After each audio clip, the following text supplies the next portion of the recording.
everybody, and welcome back to another Nextlander podcast. Alex Navarro, how are you? I'm fine. I'm okay. I'm living. Hey, that's a lot these days. Look, I am like 12 days into bachelorhood, more or less, of just pure loneliness here in the house. And let me tell you, I'm starting to go a little crazy. A little stir crazy? Like a little bit. Okay, that's good. A little bit never hurt anybody. How often are you ordering out? Most days. Wow. Okay. Brad Shoemaker. Wow. Do you have a particular a vice for ordering, if you can? Something your partner doesn't share the extreme passion for?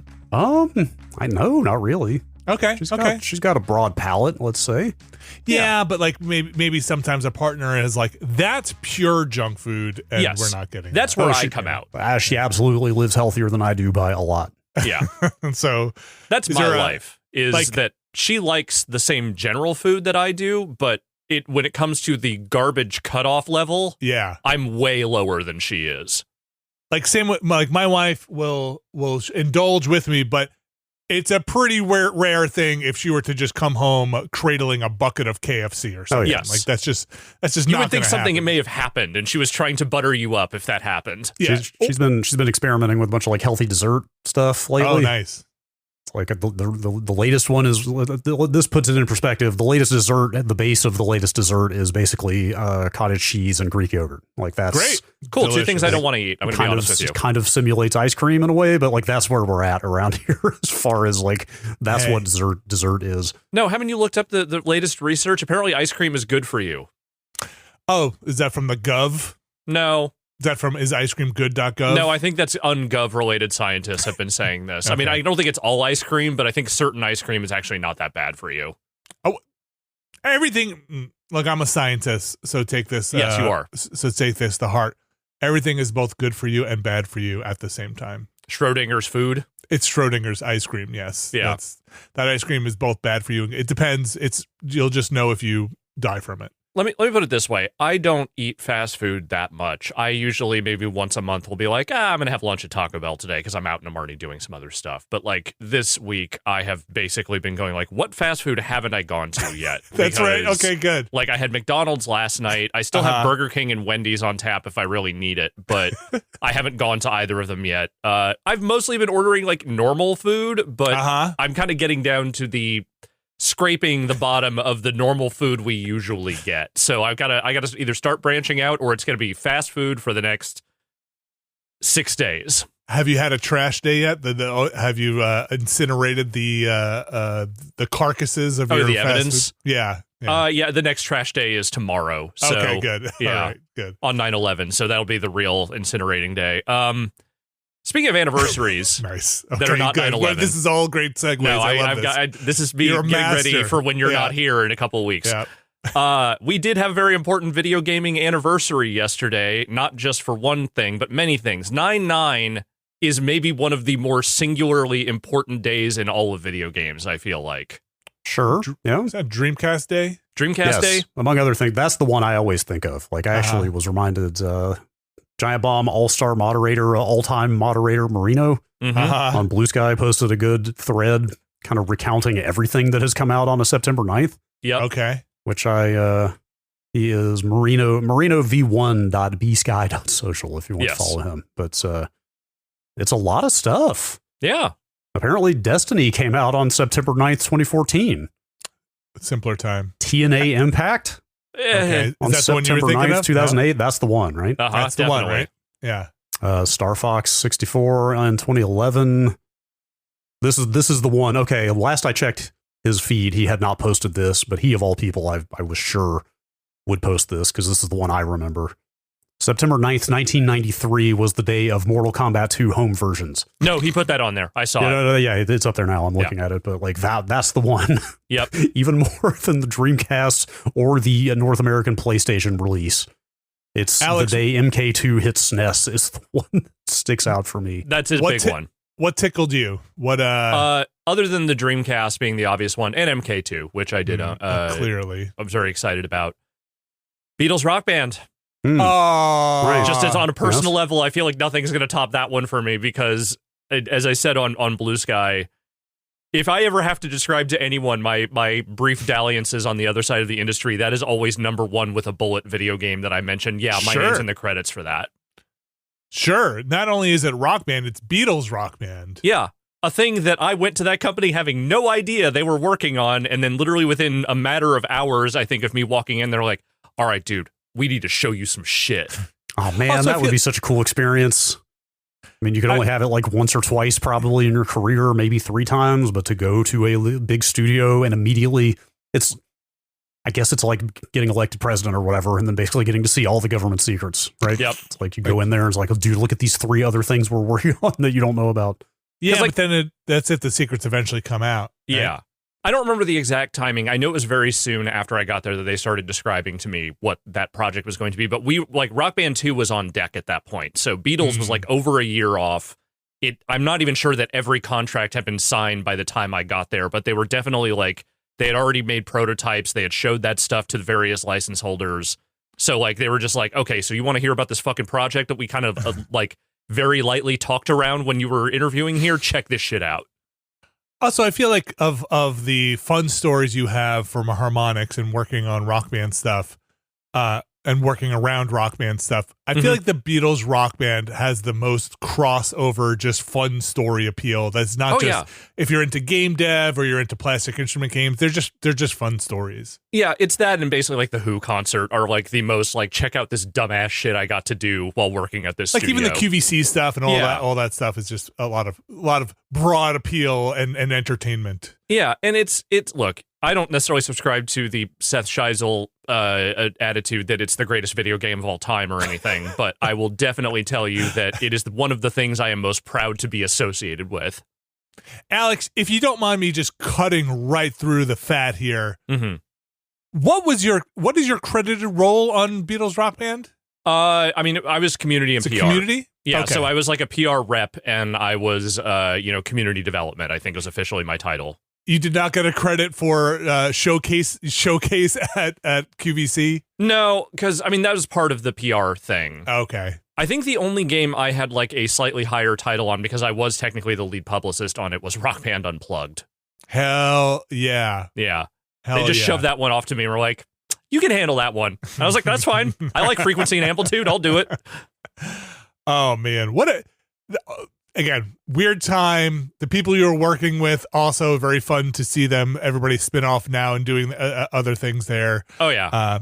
Especially Rogopoulos. I don't know what he's doing these days. I assume just being rich somewhere. I don't really know what up. But hey, what up, A-Rig? If you're listening to the show for some reason, good to hear from you. Was Pope there at that time, right? Yeah. Pope was there after I left, too. Like, he was there before I got there and after I left. I was only there for, like, just under 2 years. Was Casey there? Yeah. Okay. I'm trying to remember. Drake was there. Nick was the only one who wasn't, that you might know from Harmonix times, like Nick Chester. He was not there when I was there. Aaron was there? Aaron was there. Okay. Man, and Sean was there initially, and then he left a little, like, most of the way through my tenure there. Yeah, like, that was the heyday of people we knew at Harmonix by far. Because that was also, like, the PAX heyday, It was, like, that was right in the middle of us going to shows and seeing people. And that was when East kind of kicked off, too. Having a social life. Mm-hmm. That's right. Well, we're going to jump right into it. Speaking of having a social life and then cutting all those people out of your life so you can play video games. Silksong did drop. And I know at least one person that my son's friend. Is he your friend also? No. Your friend Lee? Yeah, friendly. Okay, I've we'll met go with him that. Before. Biggest Hollow Knight fan that I know that is a kid. Would post in a group chat every day on a countdown for like the last year or so, or when things started becoming clear that this was going to come out this year or whatever. He apparently was sick at Hollow Knight launch. And I said to my son, what do you think? Actually sick or like Silksong-itis? He's like, no, wait, what do you mean? I was like, oh, sweet, to use a phrase, don't do it. Sweet summer child. Have you never heard of the video game itis, where suddenly, I'm not feeling too well today. nor tomorrow.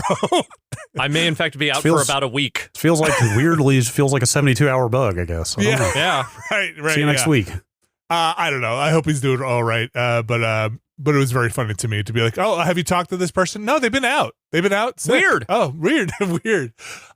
Anyway, Silksong is out. The world continues to spin. Yeah, I was going to say, Silksong's out, and nothing will ever be the same again, right? The world must have changed profoundly now with the presence of this game, right? The world is healing. Everything is moving on. The countdown has begun to Team Cherry's next game. When will they release it? I can't believe it's not out yet. Silksong, the follow-up to Hollow Knight. We've all touched it.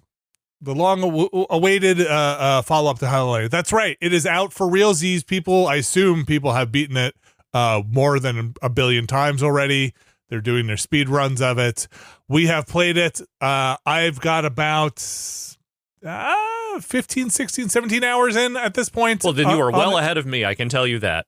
Cruising. It's too easy is my 2 cents. Baby I'm just game. Walking through. I kind of just have to, I cut my controller in half just to make it harder. No, it's, it's very Hollow Knight. Yeah. I'm not sure anyone was expecting anything that different, but yes, it is very definitively the sequel to Hollow Knight. I mean, that was the disconnect in the hype cycle for me, I think, a bit. It's kind of more of that, right? Yeah. Like, I get people were very excited about it, It's exceedingly well made, more of that. The mythical status of the hype cycle reached a point where it was like, everybody realizes this is like going to be pretty similar in kind to the first game, right? Like, it's a known quantity, sort of. Anyway. So maybe the most fun thing about the hype cycle to me that I will maybe remember is that it really did break pretty much every storefront on release. That was easily the biggest revelation to me. Was I don't think I've ever seen all those stores buckle at once. Or in some cases, no pre-orders, no preload, no pre-orders. Yeah. I'm trying to remember any of those storefronts really going down under load before. Only, I think, when consoles have launched. I think sometimes when people like descend on a marketplace and servers start buckling a little bit. But like, other than that, I can't think of a single game product that has done this kind of damage in the initial hours. Did PS? I feel like maybe PSN got a little shaky the day No Man's Sky came out. Well, PSN was shaky for a lot of different reasons for a while there. I mean, that was almost 10 years ago at this point, but I can't think of a lot of game launches that have done anything close to this in terms of just like making things slow. For a game that has no online capability, right? Like it's not hitting any other infrastructure other than the point of sale. Yeah, those are just people trying to buy and download it. Just people trying to buy. I couldn't get it for at least an hour or two. I think I got it after we recorded everything. But yeah, I played it. I really enjoy it. It tells the tale of Hornet, who is a character in Hollow Knight. If you're listening to this, you probably know all this already. I think Hornet's moveset is radical. I think there are really fun things Hornet can do. I think they have added enough things to differentiate itself from Hollow Knight while still pretty much being Hollow Knight.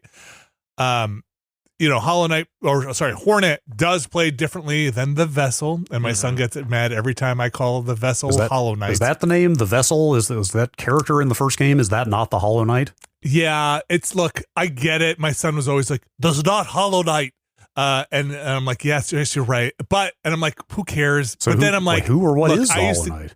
What's that? Who or what is the Hollow Knight then? Oh, the friends we made along the way. You'll have to play to find out. So I get it, because I used to be the same way and be like, Zelda's the princess, Oh, do you play as Zelda? No, Zelda's the princess. It's Link is the guy. It's the legend of Zelda. Why are you but turning Link, into a Muppet when you explain this? That's puberty. It does it terribly. Okay. So anyway, plays very differently than the Vessel. The biggest thing that I noticed that really messed up my entire gameplay was the Vessel had the down attack pogo. You just go straight down, bing, bing, bing, and you bounce along spikes and you bounce along enemies. Hornet begins with a diagonal down, like drop kick, which for the platforming stuff was not good for me. Was learning how to hit some of those diagonals initially, those diagonal downs, was a frustrating experience for me on some of the tighter platforming, to the point where I did start searching to see what controllers have the best D-pads on the market here, because I feel like, is it me? Am I missing the down attack, or is it not registering correctly and giving me a side attack sometimes when I'm the right one? What are you playing on? Xbox Series? Xbox Series, the current one, whatever the most that's a series. One is. Yeah, I mean, I don't know. And which the D-pad I think is totally fine. It's okay. I don't love I'm holding one as we speak. I've never quite loved the disc design. I kind of like the pure cross on the previous gen. That's Xbox. Actually, sorry, that's what I have then. I have the cross Xbox One. Yeah, the series has got the like disc, the full disc round thing. What I'm using is the one with the cross on it. The actual cut out. Yes, that's what I'm using. Okay, that's a one. That's an Xbox One controller. I like that D-pad better. But I just switched over to. It's hard because I like playing with the D-pad. I like playing with Hollow Knight with the D-pad. 2D games deserve D-pads. That's my. I switched over to the analog stick because it seemed to be registering more often than not my intent for those moves. And like Hollow Knight, this has some pretty tight timing on some of those commands. You do not want to miss sometimes these commands. Things change up. The moveset changes later on, which I really appreciated. I don't want to talk too much spoilers here. I know a lot of people are very interested in discovering that stuff on its own. It is a very discoverable game. There's a lot to find in there. So I know people who I'm going to give it some wide berth here in talking about the actual things in it.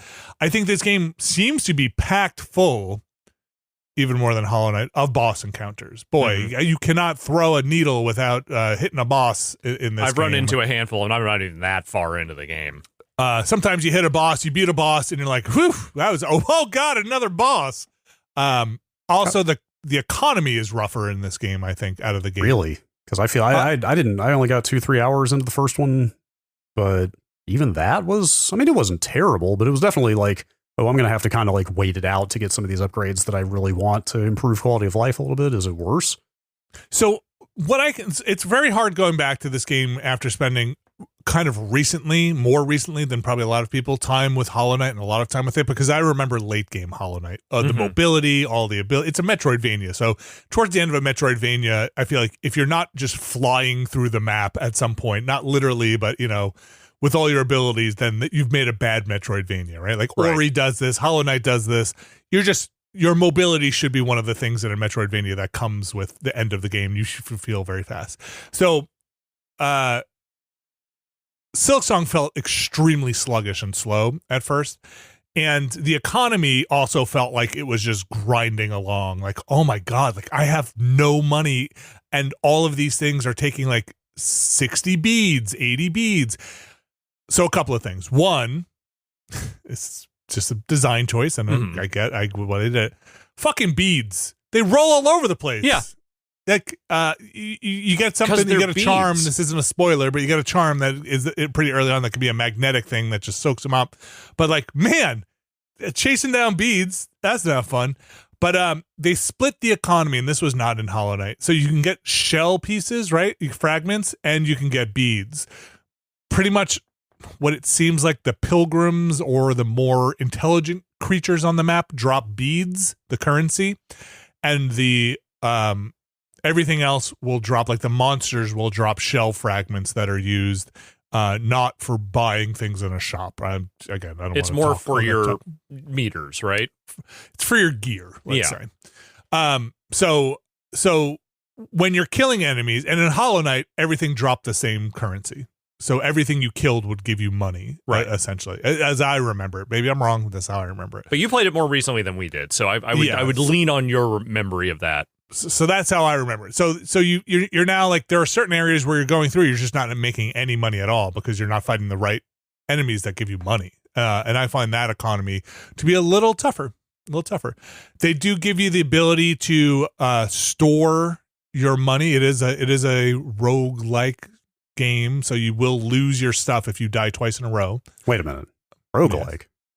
So is that more the more Dark Souls? It sounds like. Yeah, the die, lose your stuff, don't make it back to your stuff before dying. I guess you're right. That's more Dark Souls bonfire. Yeah, we'll go with that. I guess it's not. Yes, you're right. Sorry, I'm misusing that term. it is more Dark Souls like in that you will lose your stuff if you die twice, right? You'll lose your beads. You don't lose your shell fragments, which is actually kind of nice. And an interesting difference between Hollow Knight and this, when you recover your corpse, when you do your corpse run, you actually get full mana, in this case silk, back when you pop your corpse, which actually is a huge difference when you're dying on a boss a lot, because when you go into the boss encounter, when you pop your corpse again, you'll recharge all your mana, and that was not the case in Hollow Knight. You had to figure out a way to get mana beforehand, your magic, or not, or just deal with it in the boss fight. So that's actually a pretty big deal, and a thing in the favor of making Silksong a little easier.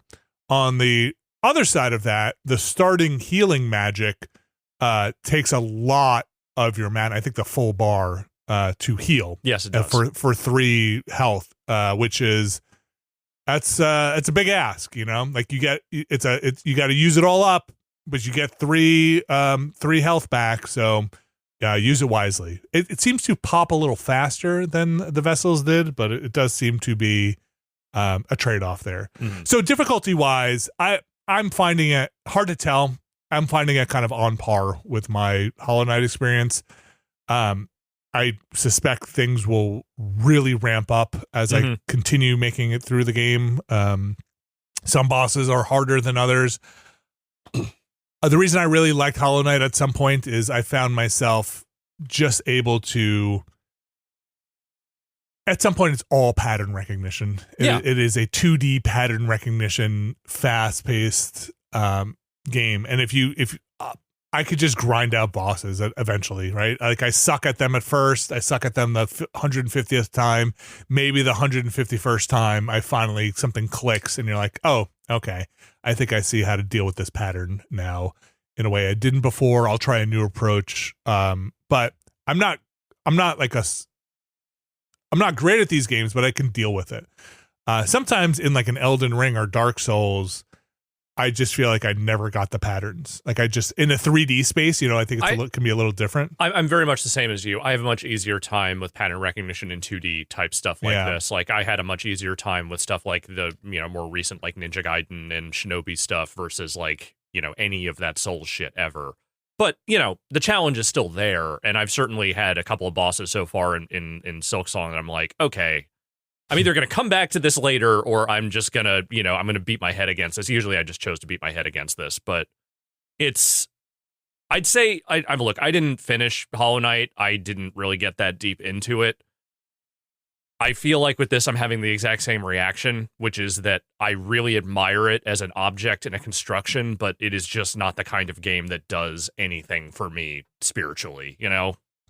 Yeah. I think if the core gameplay of something like a Hollow Knight, if you were not able to find the like, oh, I got over a hump, or I found the joy in this part of it, I don't think this is necessarily on-ramping any easier or giving too much of a different flavor of things, which is, you know, it's what the game is. Like, I found it pretty easy to start out with, and it's not the challenge that's bothering me. Like, I can deal with a hard game if I'm having fun with it. My problem is, and again, this is inherent and endemic to these genres, but like, I fucking hate backtracking. I just don't enjoy it. It's the thing that always kills me in Metroidvanias is keeping track of where I'm going, knowing I have to go back to this place again, and all that stuff. Like, I just find it more frustrating than I do enjoyable.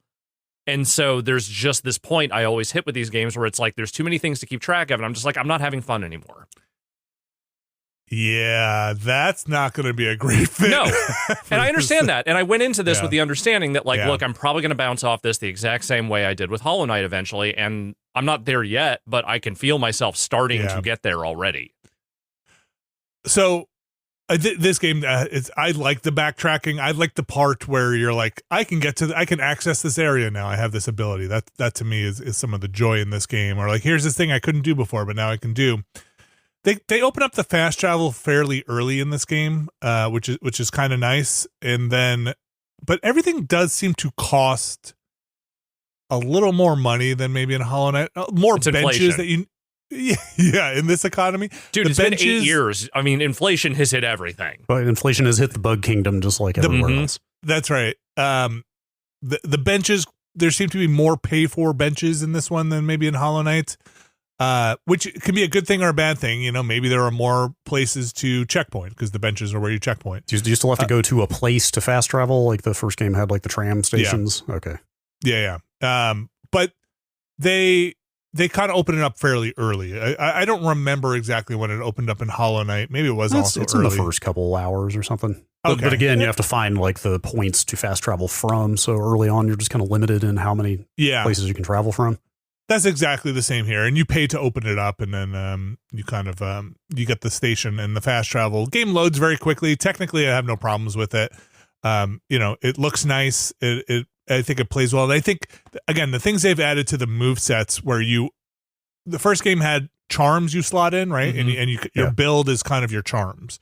How many charms you're putting in, what charm set are you rolling with.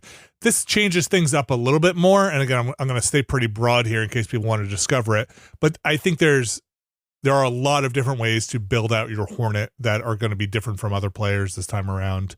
And I bet there are going to be a lot of, I wonder what the meta will be for this game in terms of like a particular gear set, or will there be this one is good for this boss, this one is good. Like the charms. There were certain ones that were good for certain environments.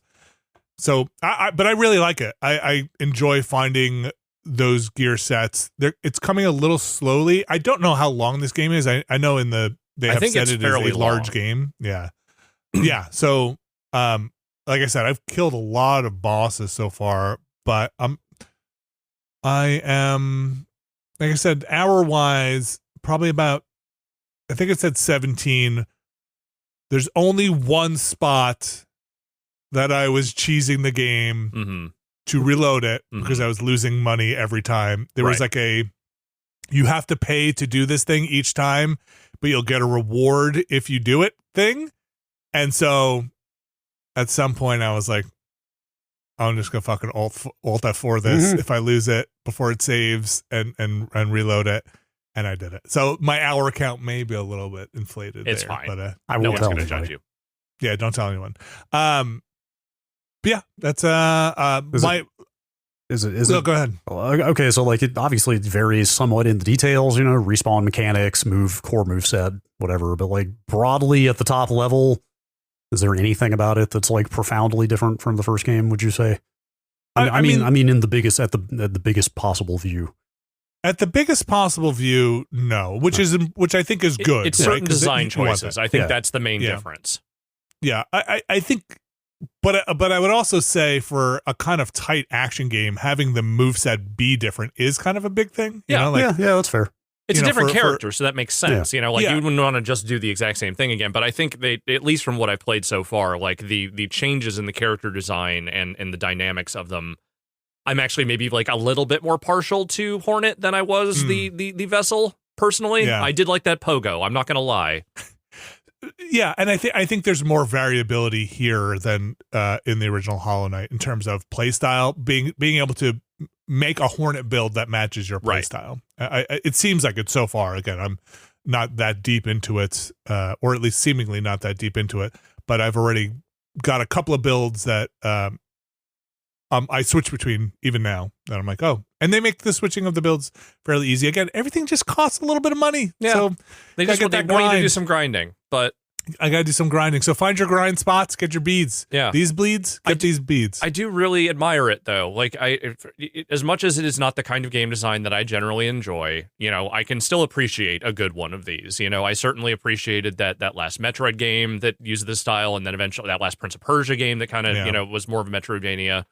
When they're good, I can still appreciate them, and even if I don't want to see them through to completion. And this feels like this is hitting that same bell, so to speak, nice. like where... Wow. Good. I'm just admiring the art and the audio design, and you know, I do think the gameplay is quite fun, and I really do enjoy the way they have built out the world. It's just there is just this wall I have never been able to get past when it comes to this kind of design convention.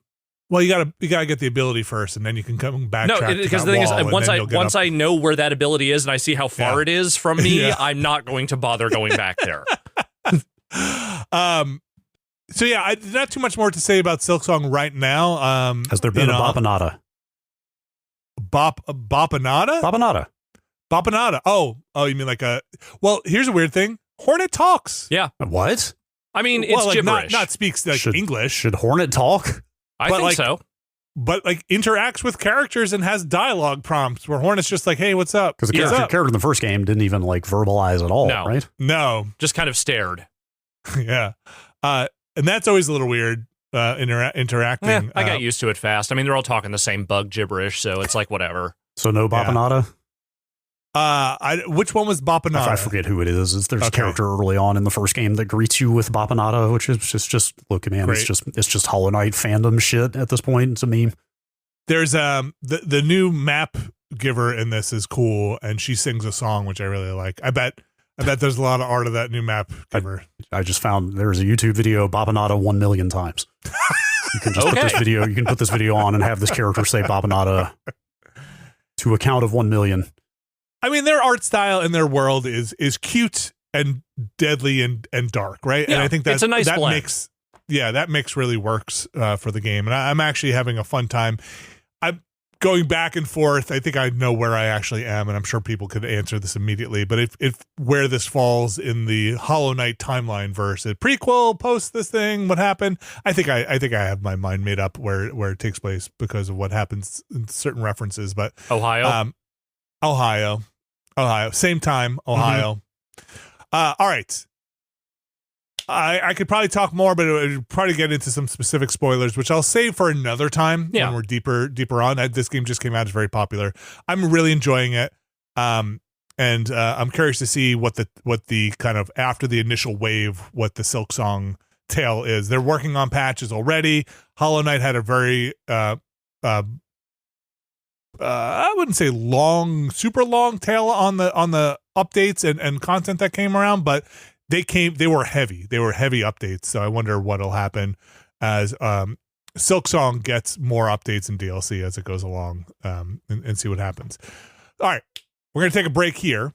We're gonna come back. We got a couple of other games to talk to. Also, another one that released on the same day as Silksong, which we'll talk about. A very different game. Different exploration game. But let's take a quick break, and we'll be right back.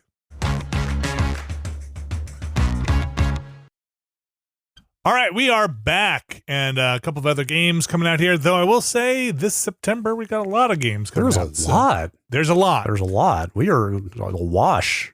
In a weird way, we've only kind of scratched the surface here of what this month has to offer. And actually have a few of them already, courtesy of, shout out to publishers getting us stuff before release. That's true. There is true. Well, awash in unreleased games that we have on our persons, which is nice. Which we'll be talking about when we could talk about. Yes. Mm-hmm. But something that is released, Cronos: The New Dawn. I played this on Tuesday of the week that podcast is coming out. Alex, you joined me. Abby was there as well. Mm-hmm. This, on its surface, is the one that looks very Dead Space, right? Yes, this is Bloober Team's Dead Space, by all appearances, but I'm really curious to hear if this is good or not, because I'm quite interested in it. So I would say this is more a Resident Evil than a Dead Space. Well, it has some Dead Space-like things in it. There's enormous overlap there, so I think that's fine. But. So I think it is, my top level thing is, it is extreme resource scarcity to the point where if you buy the super edition of the game, the one that's like, hey, get the soundtrack, it comes with 8 extra handgun bullets. What? Literally. I think 8 extra 3 handgun shotgun bullets. shells. 3. Interesting. Yeah. Which at the point when I did it, I was laughing, and then I was like, oh no, these are super. You actually do need these. Okay. Deluxe edition contains 1x core resource, 8x pistol ammo, 3x shotgun ammo, 2x small health pack. All right. This game is no joke about its ammo. That's cool. That sounds good to me, honestly. I know you like that kind of stuff. I might think it is almost too severe to a fault. Because I can like it, let's say. I when it's tuned well and maintains that razor's edge balance of taut but not too punishing. So scarce that you don't want to shoot a bullet is maybe not great, but just underneath, just below that is good. Mm-hmm. I'll give this the benefit of the doubt and say I think this game really rewards skilled placement of your shots. Okay. Which is maybe not how I was not surgical with my strikes. Yeah. Which I think it punishes that pretty severely as well. I mean, it's been a while now. I can't believe that. Feels like the RE2 remake is not that old, but now I'm forgetting details about it. But I feel like I remember that game really hitting the sweet spot of what I want out of scarce ammo, but not too scarce. Like, you're not afraid to maybe miss a couple shots, but it definitely, you wince a little bit every time you do. This more than wince. Sometimes I feel like I blew it because I missed the shot. Okay, so if it's, I guess that's my cutoff. If it feels like I want to reload a checkpoint every time an encounter goes bad, because I feel like I've burned more ammo than I could afford to, that's maybe too much. So I think, all right, let me back up a couple of steps here. So I'm never rolling with ammo. It just never have ammo. Interesting. Right. But you can craft ammo in your inventory. So there are a lot of times I'll be rolling with ammo for like 2 or 3 minutes, and then I will just burn through that ammo and have to craft it in my inventory for the next encounter. So you're finding crafting materials as much as you're finding ammo in the environment. Let me back up even further. Okay. The setup for this game, I think, is rad as hell. I really like what they're setting up here. In the game, as you might expect, the name of the game is Cronos. There's going to be some time shenanigans happening. I got further than I did. I played more of it after the stream, and actually it even goes further in that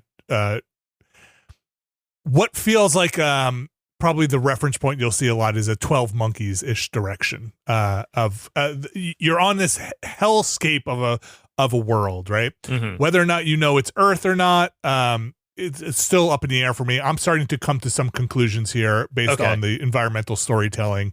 Something has happened, some outbreak has happened, and the humans are just a gibbering mess of tentacled things with multiple arms, and you're gun fodder at this point, right? The thing that's going to soak up your bullets. That's what you're fighting against.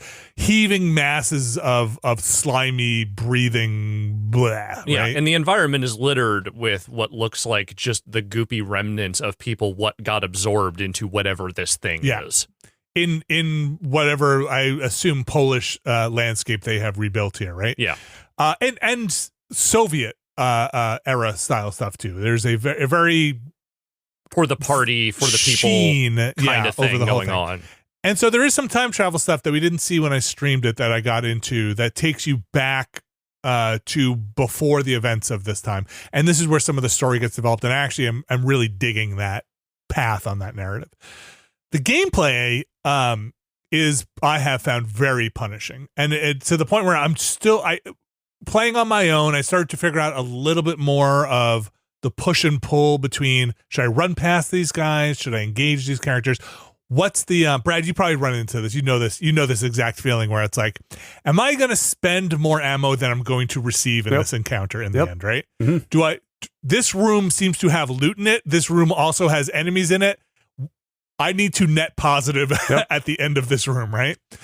And I feel like that calculation, sometimes I have come out underneath sometimes and been like, man, I got 4 bullets, but I spent 6 to get them. So that can be a weird one. I've also, and this happened on the stream, found situations where you're checkpointed with not a lot of ammo, but you're in a forced encounter situation. And your melee is really impotent. Like, if you don't have ammo, I have found that you're just kind of sunk. Like, you can't just beat a character, the bad guys, to death. You're going to lose in that war of attrition against an enemy. You're relatively fragile, and you go down pretty quickly. So if you're out of ammo and have no other means there, I mean, there are explosives around sometimes that you can just swing it and hit. You don't take fire damage in your suit, which is nice. You do, but it's very minor. Like, they say you're resistant to fire, but not like 100% resistant. Yeah, so you can pretty much punch a red barrel and you'll be okay, but the enemies will burn. The enemies also do a thing where if you kill an enemy, this is kind of Resident Evil. Remember Resident Evil 1, was it? You used a lighter to light the zombies so they don't get back up, right? If you have the lighter on you. Was that RE1? Might be right. Or is that RE2? I can't remember which one. remaster they made that came out a while ago of RE1. Maybe, I don't know if it was added because I don't remember RE1. I played that re-release or remaster they made a while ago. What, the GameCube remake? Yeah. Anyway, you have a thing that you can burn enemies that are on the ground. It's not like they will rise back up, but other enemies, there are different types. Some are stronger and armored. Some have projectiles. If an enemy goes near an enemy corpse, they can absorb the powers of that enemy. So you kind of want to burn the corpse of the most powerful thing you just killed, right? Like, because if a level 1 enemy gets near a level 2 or 3 enemy, they will absorb that ability from the enemy, and it kind of sucks in a big way. You have very limited burn potential. I think I was running around for that entire stream with just one of those burn things. So you have to choose your moment to burn a guy. You can craft more of them again, but crafting during a battle is, if you don't have the materials, is not going to happen. It's punishing in a designed way, but maybe a little too punishing for me. The nice thing they give you is you can charge all your shots for a more powerful shot, and it doesn't cost more ammo. So if you have the skill and the time and the wherewithal to aim a charged shot, you'll spend the same amount of ammo and do more damage. So that's on your side. Weird thing I found, and I'd be curious if other players have found this, in what seems like one of the first real boss encounters of the game. You're in an enclosed room running around, and the boss has weak points. They're like bright yellow, right? It's like a fairly human-sized boss. Normally, I would switch to my shotgun and go full blast into that weak point and think that it would do a ton more damage than the pistol would do. Sure, yeah. I did not find that to be the case, even on the charged shotgun shots. I found a charged handgun shot did more damage on those cysts or whatever that were on the character. And that was a real weird thing for me. That felt weird. I have to assume it's one of those things where it's like what they're indicating to you is that the precision of your pistol shot focused entirely on that spot is just doing more damage than a broad, shooting maybe out of shotgun buckshot. It could be a thing where, yes, the shotgun is just not doing this. You're right. Maybe that is the thing. It just felt like I was too close and it was just spreading out or something. Something weird was happening. But normally you save that shotgun for boss encounters like that, right? Like you just unload all your shotgun ammo in a Resident Evil style thing when the pustule comes out and you just unload. But I think just tromping around that world still is engaging enough for me to get past a lot of my difficulty problems with it in the game. I've made it through whatever I need to make, even though it takes me a couple of tries. The checkpointing is fairly generous for what they're doing. It's not that punishing. The save points are fairly laid out well and in places that you can access. So it's a game you need some patience for, I think, especially if you're playing like me and maybe missing more shots than you're hitting and you're like, crap, bummer. Because the headshots seem tough for me. Yeah, you were having some trouble lining that stuff up, and I think some of that seemed to have more to do with the fact that the way the enemies animate and the way they kind of bob around and stuff, there's a lot of feinting, like of just like, hey, you think they're going to be there, but then a second later they duck down and then they jump to the side or whatever. And it was really screwing with you. Like recent Resident Evils have very much gone in that direction of just kind of a lot of swaying and unpredictable kind of back and forth. So there's three things. There's the enemies have a decent amount of sway, not terrible, but if you catch them when they're animating, it's kind of a lot of sway. The character has built-in aim sway that you can put points into to get rid of, but the reticule will swim on the screen when the character's aiming, and you can drop some points into eliminate some of that, but even where I'm at, it's not negated fully. The other thing is you're mostly wanting to charge your shots, so you're charging while aiming, while it's swaying, while the enemy is kind of like dancing around, and the charged shot will go off. You can't just indefinitely charge it. Okay, that's maybe a bit much. So it adds a little bit of like, shit, okay, I'm charging. And you normally wouldn't release it. You'd wait for the character to fall back into the frame, but the shot goes off, right? So, like, I don't, and maybe you guys play these games differently. I normally don't track the head. I just wait for the head to come back in line, right? But in here, if your shot's going to go off, you have to track the head. And playing with a controller, I turned down the sensitivity a bit on the controller settings to compensate for some of that. But it adds a little bit of tension, a lot of tension, because I was just going for center mass shots because I was like, I just need to hit. On a mouse, I'll try to track actively. On a controller, I am kind of holding steady, waiting for it to cross my reticle. Right. Yes. And I was playing on the PS5. Game runs well. The load seemed decent. Checkpointing is fine, like I said. And I think the atmosphere is cool. And the tale they're trying to tell is pretty interesting, enough to keep me going. I want to continue with it. Cool. Enemy variety is not super.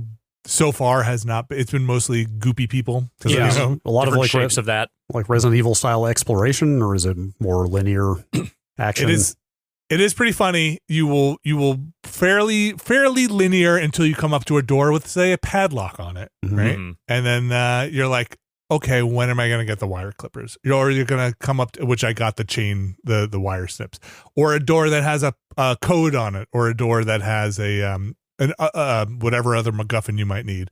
So fairly linear. You'll want to explore some because you'll want every piece of ammunition that is around, but it's not like it's not a mansion style environment. At least that's not what I've gotten yet. Okay. I've done a couple of apartment interiors that are a little bit more like that, but even those feel fairly linear. You're going on a path. They'll close the path off to you once you're done with it, and you'll continue down. Okay, kind of so another more path. of like a Last of Us type of. Yeah, you're going to move through this area. Now you're going to move through the next area. Just keep going. Yeah, that's what it's felt like so far. Slightly like Dead Space. Like the Ishimura or a ship on a given Dead Space game is basically a mansion in space, right? Yeah, it's not like that.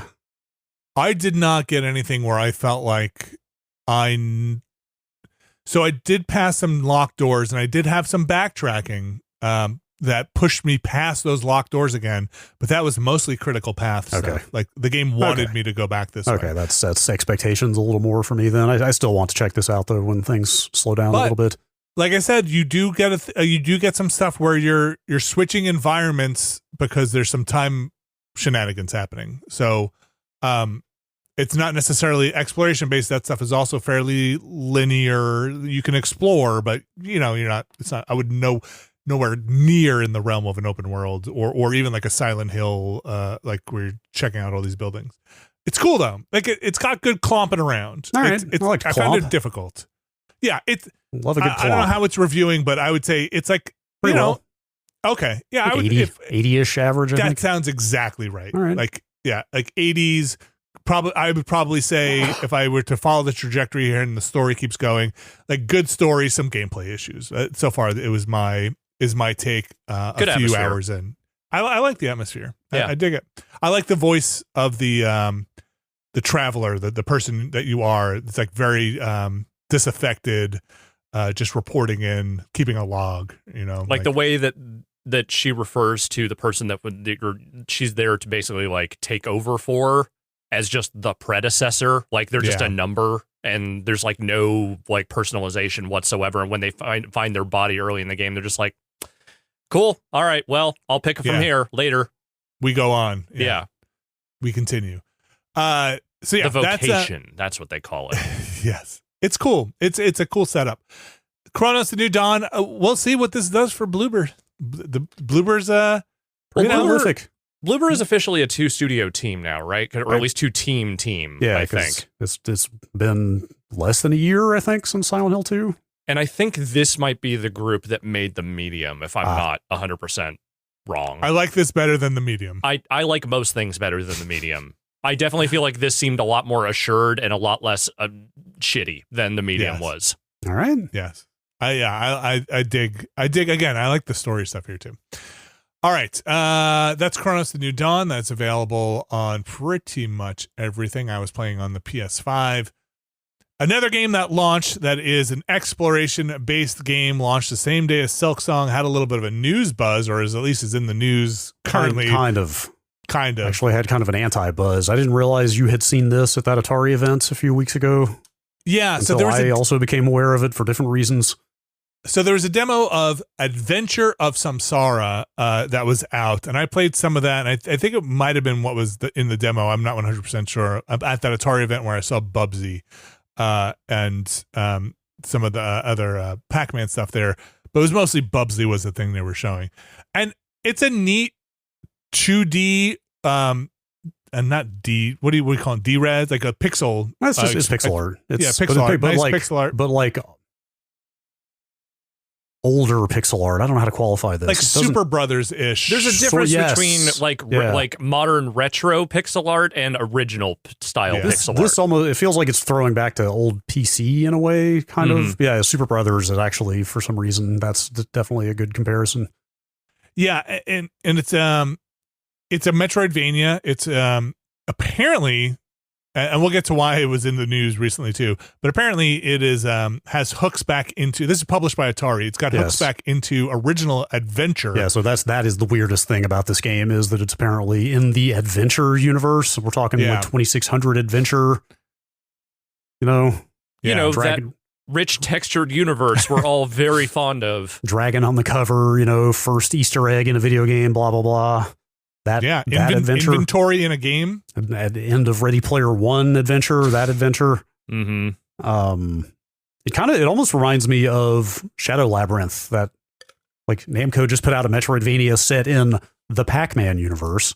Yeah. And now here is a Metroidvania set in the adventure universe. Just like a weird thing people are doing all of a sudden. But I will say, from my time with it, and I played a little bit more this morning, Brad, you played some of it too. I think I like this better than the Shadow Labyrinth. Yeah. The Shadow Labyrinth, the controls felt mushy to me. It didn't grab me. Yeah. This is this feels is a little tighter. It's interestingly kind of stiff. Like the combat is very parry based. Like you can attack, but no canceling out of stuff. Yeah, but there is a dash with iframes and that whole thing. But the parries seem very chunky, is the word, I guess. Like the parries feel really good, but they're very methodical. Everything about the way the combat moves feels very methodical. Same for the platforming and the like jumping up and grabbing rails and stuff like that. Should we just cut to the chase here, though? Why was this in the news? The reason I knew about this is because I was going through news for this podcast yesterday and found multiple stories on different sites along the lines of, hey, Atari also put out a Metroidvania the same day as Silksong, and absolutely nobody is playing it. Yeah. Like it had like 12 concurrent players on Steam or something. And I think the development team worked on this game for like a decade or something. I think it's like a small Brazilian team, I want to say. Between the, hey, this game got buried by the other big Metroidvania and the weird adventure tie-in, I was like, all right, I need to at least try this. Mm-hmm. And it's cool. It seems good. Like I said, the combat, I got past the first boss. Did you get there? Yeah, I had gotten there when I played it at the Atari event as well. I left off at the first big town. I'm also in that big town right now. But like that boss fight felt quite good. Like just dashing through it and countering and parrying it and everything. Like there's a feel to that game that I think is quite well tuned. So it's kind of a fantasy tech setting, but then you start getting weird things that have more tech than fantasy in it, which is sure. Like those doors when you get keys to unlock the big doors, those are sort of like robot doors. Did you get the thing that, well, I think you have to get it. There was one collectible that's like, what is it? Pirated bootleg or bootleg? Yes, bootleg there's rare bootleg, or I forget what it is, but it almost sounded like bootleg cartridge is kind of what the icon looks like. So there's almost some like meta video game Atari bleed through going on in the universe, which seemed interesting. And there's, you have your attack, you get your Metroidvania skills, you got, and you also have like a gauntlet, which you can put in different attributes, slot them in to give yourself different buffs, like heal better, or, collect more mana or something like that. I dig it. I'll probably go back to it. I had forgotten it was releasing on the same day as Silksong, maybe like the rest of the world. Mm-hmm. But I don't think it should get buried. No game. That seems fine. Well, yeah. I shouldn't say no game. I would never make a most games statement like should that. Not be buried. It should not be buried. Adventure of Samsara. It's out now. Let me pull the price up for that. For all you adventure heads out there. It's got a really nice look to it. Like the pixel art, again, it's hard to qualify, but it's got a vibe of a certain era to it. But I think the is really sound good. design is also cool. There's Yeah. what really sounds like, I don't think they're doing it, but it really sounds like there's a karateka sound in there that goes like dun every time you pick a thing up. Also, those scorpions just look like the scorpions from Pitfall. And again, I'm not sure if that's what they're going for. Maybe that's what a scorpion looks like when you're doing a 5-pixel scorpion. Mm-hmm. Maybe there's only so many ways you can make a scorpion. Silksong is also $20, isn't it? Yeah. Yeah. Well, pick what you want. Yeah. Choose your exploration poison there. A lot of Metroidvanias out there. Which is great. I love them. Adventure of Samsara. I'm in hell. Out now. I believe that's also on everything, including last gen stuff, PlayStation 4, Xbox One as well. All right, moving on. Oh, wait, actually, I shouldn't say that. No, yes, it does have a Switch release. Okay. I want to make sure not fair giving it away here. Finally, Brad, Death Stranding 2 check-in. Let's just do a quick of the games that are out and that are not under embargo on. All I have been playing is Death Stranding. I probably should have fired up Silksong. I just can't stop playing Death Stranding. That's great. Play what you love. You still digging it? Yes. What's got you? Is you still just everything. liking the infrastructure? Dude, I fucking spent 2 nights ago, I spent the entire evening 5-starring all the locations in Mexico. That's great. What is wrong with me? So you traveled back and just made sure you okay. I get it. I don't know if you guys have fired it back up, but you remember the ship fast travel thing I was talking about? You can just fast travel back to Mexico with that. So just quickly here, I know we're just checking in, but to 5-star those, are you mostly just doing point-to-point deliveries? Or are you trying to do lost luggage? The lost cargo doesn't give you that much, really. Okay. So really what you need to do, there are aid requests. Like the menus are a little dense for sorting through the sort of like side mission types. You really have to kind of get in there. You have to basically use like the search feature really to find everything there is to do. Mm-hmm. But it's the aid requests that different locations will put out, and then like the side orders are the 2 things that really will just level you up quickly. I arguably should have waited to do this because I know you get like zip lines and stuff later that probably would have made this a bit faster, but I didn't feel like advancing the story, but I wanted to play more Death Stranding, so I just went and granted had a lot more tech than I did when I was first in Mexico, so it did help. But they don't have the pavers in Mexico, right? No, there are no roads. That is definitely still a drawback for sure. And I've gotten like there are delivery types that are timed now. There are some explosive ones that you like, so you definitely have to be careful. But I kind of wish they exposed a reward track for each location. I mean, I could go online and look it up. I mean, what you're gonna get? Yeah, like I wish like each star tier would tell you at each location what you're gonna get because. Okay, this is like the most minor spoiler in the world for an item you get from 5-starring a location. If you really care about that, skip forward 30 seconds. Okay. Skip forward 30 seconds. Okay. The lone commander, the hard yakka guy. Yeah. Remember who I'm talking about? Yeah. In this case, I'm glad I didn't look it up because I was extremely delighted when I hit 5 stars on that guy because he gives you a lightweight, silenced tranquilizer sniper rifle. Oh, silenced, finally. Yes. So. Yeah. Now, I must be at like 4 with him because he keeps giving me the loud ones. So definitely 5-star that guy if you go back to that game. Yeah. Now I thought that was going to trivialize bandit camps. It actually kind of doesn't because like enough guys have helmets where they take 2 shots and the first shot will tip them off. Also, if a guy you miss is alive and sees them, he can just run over and kick them back to awareness again. So it actually, and they do wake up after a while. Yeah, yes, do they? Pretty sure like the number of, or unless this is different. In the first game, wasn't it the number of Z's will go down over maybe time? That's true. That is possible. I don't know. I did clear a camp mostly with the tranquilizer and they all stayed down long enough for me to get the "you have neutralized this camp" message. Okay, maybe they have a really long timer. And anyway, that sniper rifle does not trivialize the bandit locations quite as much as I thought it would, but it does help quite a bit. But the thing the thing I was going to say though is off that dude, I got an extremely valuable weapon at 5 stars. Half of the 5-star ones are like, hey, you get a hologram of me now.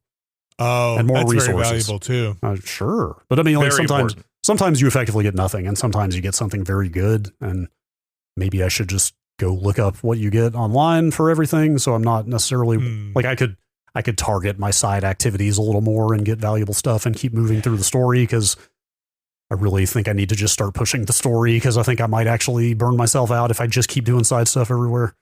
But you don't think you would 5-star even if you got it a non? Or there is a more trivial thing. There is a high likelihood I will 5-star everything in this game once I get just all the when stuff. You do it. Yeah. But like hearing about zip lines and stuff like that makes me think like, okay, like I should probably advance the actual plot a little bit more because they've got me. I'm supposed to move on to like the next major part of the continent already. Got it at this point. So I do still have quite a bit of landmass left. Like I need to get moving, but like I should probably go get all the late game stuff before I really go max everything out.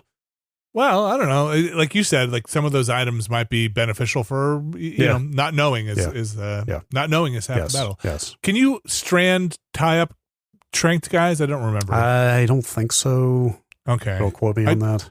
I thought that was the thing in the first game, but I haven't played enough on this one to know if that's a thing here. I tried. I've never tried this before. I just tried running over a guy in the truck a bunch of times the other day because I was like, "Wait, can you kill people in this? Like, can I trigger a void out here? What's going on here?" And like nothing happened. Wait, he didn't die? Like his Z's changed to this little like diamond looking like knocked out stars symbol. Or whatever. Yeah, and I just kept running over him over and over, and nothing happened. Interesting. So I guess you can't kill people. You're gonna need a bigger truck at the moment. I don't know. I don't know. Anyway. Yeah. All right. I just wanted to see what the void out situation would be. But and I got to the inventor. I'll say a couple people. That was the guy on the island last week. Sorry, maybe I didn't mention the location on the island, the little side house. Oh, the thing you were wondering if you had to jump off the monorail. Yeah, that's a guy called the inventor. But okay. I guess this is another slight spoiler. Although I really should have just thought of this in the first place. All you have to do is scan the tar, and you get like this kind of almost hidden path. You can kind of like see the water. You can see how to wind your way through the tar to get to his thing. That was in the first game with some of the water. Like there was deep water and more shallow water. The tooltip that came up when I got there, though, made it sound like, hey, this deep tar, it's death. Do not go out here. And I didn't even consider scanning it because I thought I was going to need a bigger bridge or to ride the monorail or something like that. Got it. But yeah. So anyway, that dude gives you, I've got an otter hood now. Cool. Now you can float on your back. That pops up. Yes, it's straight up like all the dumbass trinkets in that game give you gameplay relevant buffs. Yeah. So that was in the first game. Oh, does it? Okay. Yeah. So that like you can swim with it. Float down streams. Yes, you can swim with it, and it helps with time fall degradation and stuff. Anyway, dumbass game. It's probably it is gloriously dumbass. Mm-hmm. Yeah. Like No, that's the thing I admire most about this one compared to the last one is that they have really leaned into the dumbassness. Like, I don't know if, I'm not sure, like the Kojima brand of idiocy is maybe working better for me here than it ever has before. Yeah, I feel like the first game just got a little too in its way trying to be serious and heartfelt in some places where it just felt like it was being really overbearing about it. Yeah. It's not that this game has no seriousness or that there isn't like, any real emotional content to what's going on here. There's plenty of it, yeah. But at the same time, like they have managed to make the story as it has progressed, at least as far as I've seen it so far, feel like much more of a romp than a straight up just like here's my fucking version of a Tarkovsky movie, Yeah, it's a little bit better of a mix for sure. Anyway, I'll probably start making more directed progress through the actual story in this because I think I am spending a little too much time building roads and everything. It's not too much time if you're still enjoying yourself. Like it feels like a trucking game, frankly. Like I think I finally have understood like why people like trucking games. There's just something kind of both chill but also very engaging about like having to chart a route and like especially in this when you're trying not to damage your cargo, like having to like be very careful about how you go about things. It's the time fall. That's why people love trucking games. Mm-hmm. Yeah. I love time Now, let me tell you about a trucking game where you can just drive a truck and everything isn't trying to kill you. You might like this. Do I get an otter hood, though? Can I surf? Can I surf on my levitating cargo platform? I may not be able to help you on that front. Because like it's the weird future tech in this that is helping to really bind it all together for me. Yeah, I get that. Yeah. I've got auto drive. Did you guys I don't know if I mentioned this last week. I have auto drive on the roads now. I don't trust it. Is that a good thing or? Well, so you just take your hand off the controller? Yes. In extreme Death Stranding fashion, it does not work with the boosts, with the fast drive, only with the normal speed.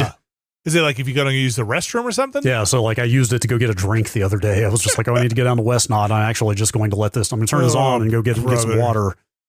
But it's not the fastest way to travel. I'm desperately hoping there is an upgrade that gives you boost auto drive. Like Death Stranding 2. This is up there with like of the Kojima games. Like this is up there with Phantom Pain for like playable ones. for me. Sure. Like games where I have been as engaged by the gameplay as anything the story is doing. Yes. Like I'm pretty into this. I think depending on how this stuff goes with the basement here, I might have some free time during the break. Death Stranding is on my list to sit and grind away at. There's so many games, though. I know. There's a lot of games. I took inventory again this morning, talking to some people on the Discord, and just in the next 3 weeks or so, Borderlands, Dying Light, Baby Steps, Lego Voyagers, Final Fantasy Tactics, Ghost of Yotei. All games that I am quite interested in, and a lot coming out. Yeah, like I said before, Death Stranding 2 might also be a game that I just touch throughout the year. Yes, chip away at it. Chip away. All right. That's Death Stranding 2. We talked about Cronos, The New Dawn, Adventure of Samsara, and Silksong. Those are the games we got going on. Plenty of games coming up, like Brad just said. But for now, we're going to take a break. We're going to come back. We're going to talk about the news. We just watched, you won't believe it, folks, breaking.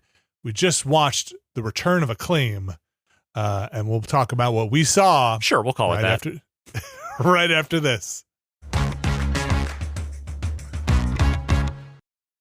And we're back, and it's a fairly light news cycle here this week. Brad, you've got a couple of stories here that are not important, but we've hit the games are coming out period, not so much the games are talking about coming out period. Yeah. But something that did just pop up was a live stream by what the new Acclaim is, to basically it's a showcase. It's an Acclaim showcase.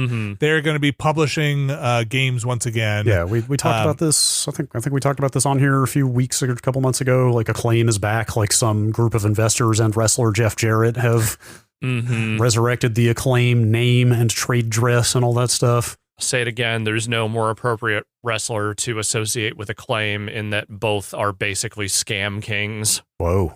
Oh, wait. I don't know the wrestling angle on this. At one point, Jeff Jarrett was selling gold through his website. It's that kind of thing where it feels like he's involved in a lot of various I'm not actually accusing him of anything, but I am saying that there's a real multi-level marketing scam thing to his entire aura. Acclaim never scammed anybody.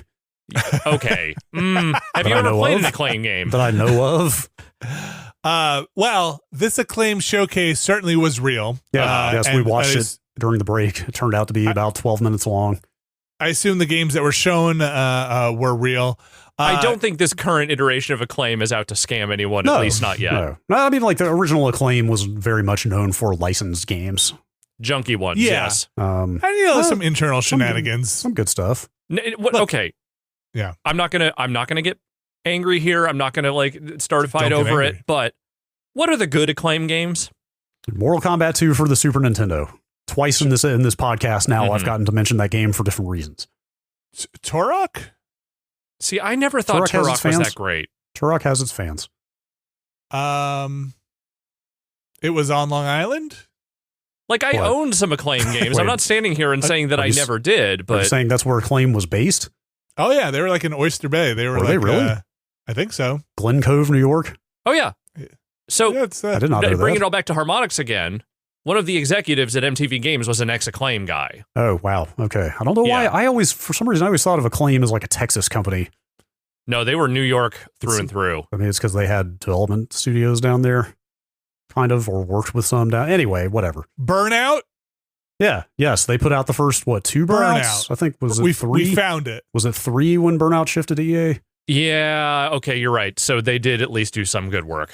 Yeah, it was Burnout 1 and 2.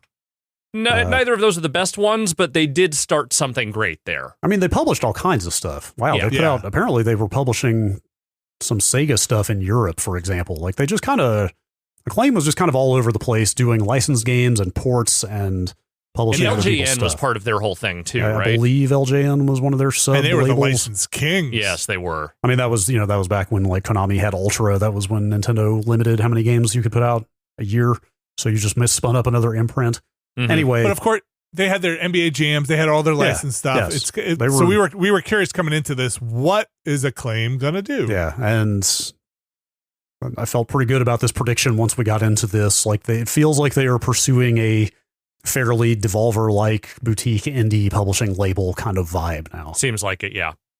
Because they announced, I've actually have a press release here in my inbox, maybe 8 to 9 games, 8 or 9 indie games that are very much of that caliber, I feel like, of the type of stuff you'd see like a Devolver put out or a Raw Fury or somebody like that. Mm-hmm.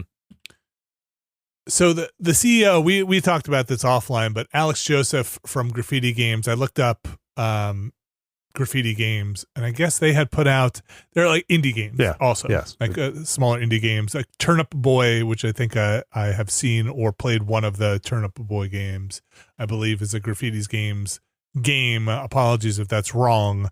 I'm not that deep in the Turnip Boy verse, but these games, I mentioned this to these guys, to Brad and Alex during the stream. I'll reiterate it here.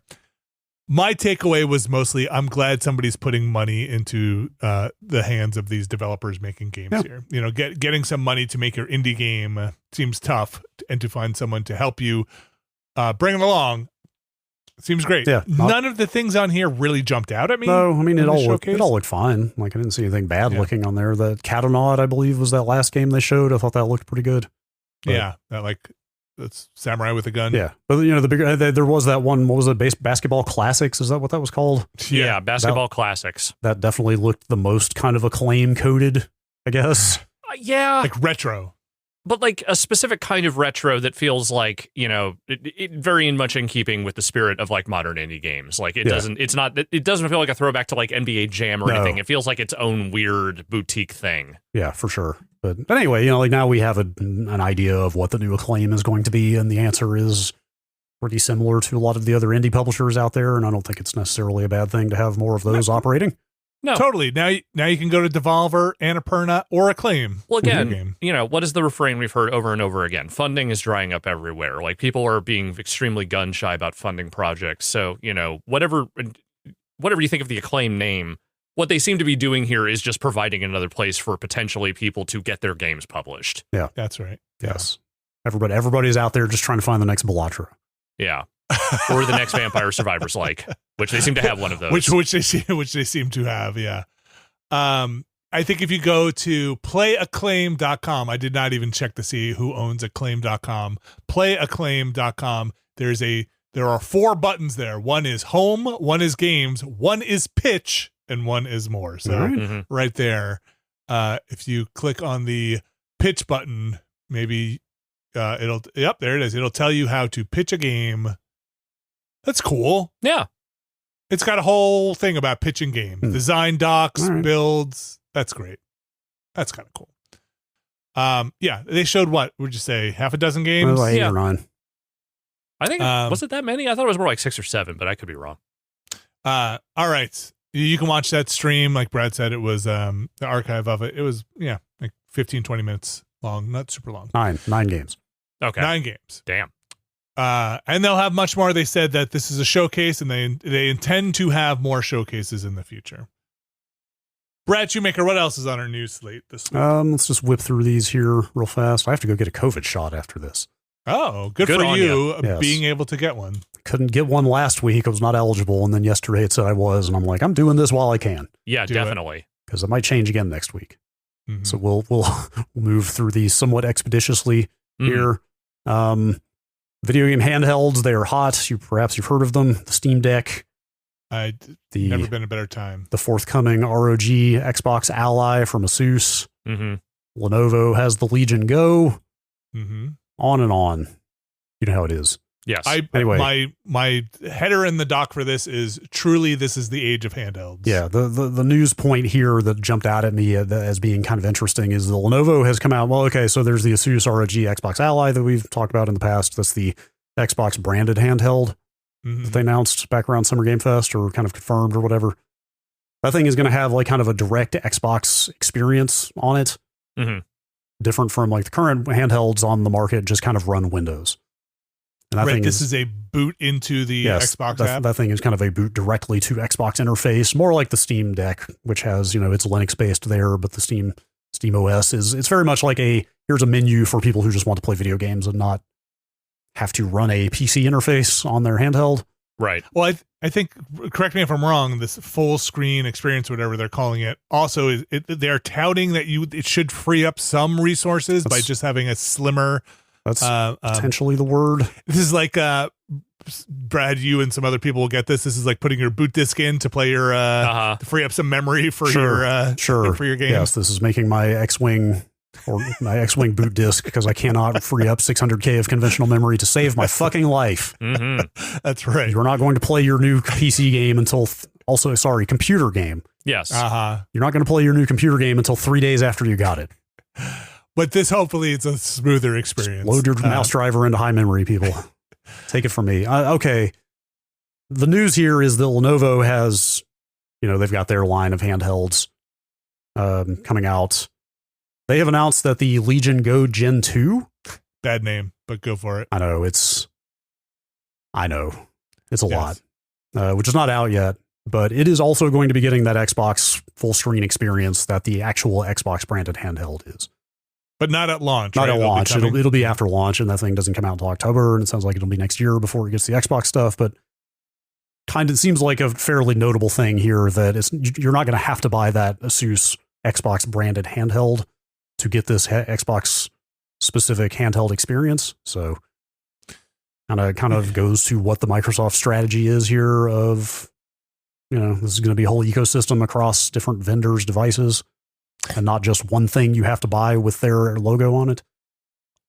I thought that was interesting. The other thing I thought was interesting is that these things are now hitting $1,500. Oh, yeah. That high? There are two SKUs in this article. Oh, is there a higher SKU? Is the base one 1,100? Oh, that's right. Yes. Okay. I'm sorry. It's the 1,100 was the number I had in my head. Yes. Yeah. By the way, the base model of the Legion Go 2 Gen 2 is $1,100. That's a lot of fucking money. And $1,500 for the big one. Yeah, like this is what do you know? What kind of like system? This all right. I don't want to spend too long on here. I can ask you off. I don't. But I'm curious what kind of systems on chips and what is running some of. They're all running AMD variants, kind of similar to what's in the Steam Deck, except these Windows ones are mostly newer. And they can churn out the hardware, the graphics hardware. Oh wow, that's impressive. I watched the video of the Lenovo Lenovo Legion Go Gen 2. Watch the video. That thing's pretty sexy. That's a kind of cool looking device. Yeah, they're getting very powerful, and I kind of dig it. I don't think I'm going to spend $1,500 or $1,100 on any of these, but it is a pretty cool looking machine. I mean, that's actually that's the takeaway here, though, is that if they're going to allow this Xbox interface across multiple devices, that gives you choice to. There will be cheaper models on the market that you will also be able to get this kind of experience on. The other thing is too, these dock or they push out to your TV, to a screen. So this is, if you're in the market for a gaming only computer, right, that maybe you want this handheld system and you're going to be playing it on your couch and TV, like this is kind of this is where you are, right? I could absolutely see the market for this. Yeah. And so has a lot of people because apparently these things are all over the place. Yep. But yeah, that's like you said, the big story here is that Microsoft is trying to get people to play Microsoft games as best as they can on anything's an Xbox. Yeah. And I believe we still don't have confirmed pricing on the actual Xbox branded handheld, the Asus one yet.